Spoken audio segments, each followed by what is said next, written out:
mer également. Les huiles essentielles sont partout. Alors attention, elles ne sont pas recommandées pour tout le monde. Et puis leurs effets ne sont pas anodins. Guide complet dans quelques minutes. Une petite migraine et une grosse journée de travail qui s'annonce, c'est le moment pour Chloé de sortir son remède de grand-mère. C'est de l'huile essentielle de menthe poivrée. On applique l'huile essentielle pure, une petite goutte, sur les tempes et on masse jusqu'à ce qu'on sente que l'huile a vraiment pénétré. Donc ça, c'est la seule méthode que j'ai trouvée vraiment pour me soulager rapidement. Utile pour les migraines, mais pas seulement. Comme Chloé, il y a de plus en plus d'adeptes de l'aromathérapie, l'art de se soigner par les huiles essentielles. J'ai de l'huile sous forme de gélule contre tous les problèmes gastro-intestinaux ou les infections urinaires, donc ça évite de prendre des médicaments, c'est très bien. Et bien sûr, j'utilise les huiles contre le stress. Des huiles essentielles qui posséderaient près de 80 propriétés différentes. Et si elles sont naturelles, elles ne sont pas pour autant inoffensives, il faut les manier avec précaution. Nous voici justement dans un atelier d'initiation aux huiles essentielles.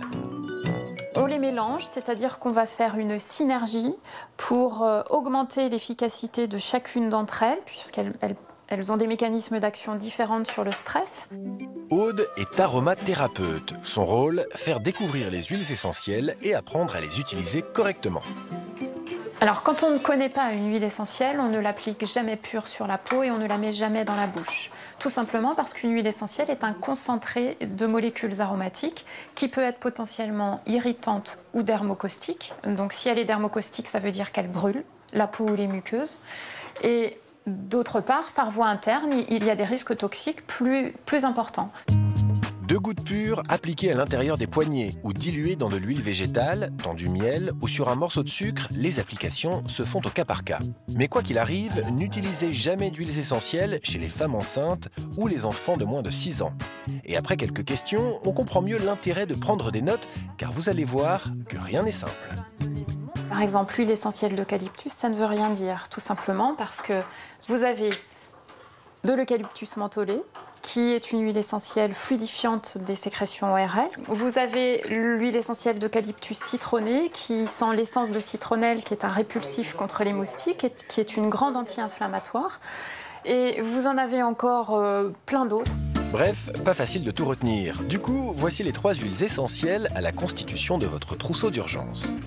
Il est nécessaire d'avoir une grande anti-inflammatoire en cas de choc ou de bosse, qui est l'huile essentielle d'Hélichrys italienne.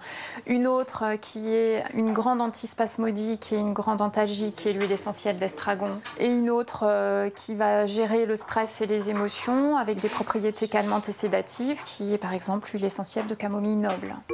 Petit bémol cependant, sachez qu'il y a peu d'études scientifiques qui prouvent leur vertu. Et si les huiles essentielles guérissent, ce que l'on sait moins, c'est qu'elles peuvent être aussi dangereuses.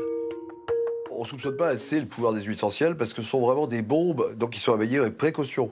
Sachez par exemple qu'on peut tuer avec de l'huile de sauge, voire de l'hysope, on peut déclencher une crise d'épilepsie. Donc attention, attention, ce sont des produits très puissants qui peuvent s'avérer supérieurs à certains médicaments, comme les antibiotiques par exemple. Ils pénètrent dans la cellule et donc ils sont plus efficaces qu'eux, mais l'ennui de l'efficacité, c'est leur prix, c'est qu'ils sont risqués à utiliser sans précaution et en automédication. Si ce médecin en prescrit à ses patients, les huiles essentielles sont vendues librement en pharmacie et sur Internet. Les Français dépensent en moyenne 85 millions d'euros par an pour en acheter. C'est devenu un véritable business.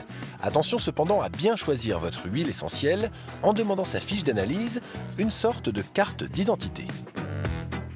De mal choisir son huile essentielle, on peut avoir 2 types de risques. Soit d'avoir aucune efficacité, c'est-à-dire que l'huile essentielle ne représente rien, ou au contraire, concentrer tous les risques potentiels de la plante.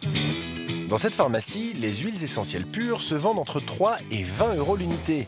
Pas donné. Du coup, les laboratoires ont senti le filon et proposent des mélanges tout faits autour de 15 euros. En général plus économique donc, mais est-ce vraiment efficace ? Ce sont des huiles essentielles qui sont moins pures, donc moins ciblées, et donc du coup, c'est vrai que l'efficacité sera moindre. Sachez que certaines pharmacies disposent d'un préparatoire pour réaliser vos mélanges sur mesure, prescrits par un médecin ou non. Je vais vous mettre 1 millilitre de camomille, je vais vous mettre 5 millilitres de mandarine et je vais vous mettre 7 millilitres de lavande. Donc votre préparation, elle sera d'une part très personnalisée et en plus, elle sera moins chère. Résultat, votre préparation anti-stress vous coûtera 9 € au lieu de 30. Un flacon se conservera 3 ans en moyenne, mais pensez à le protéger de la lumière et de l'air, sous peine de voir tous ses bienfaits s'évaporer.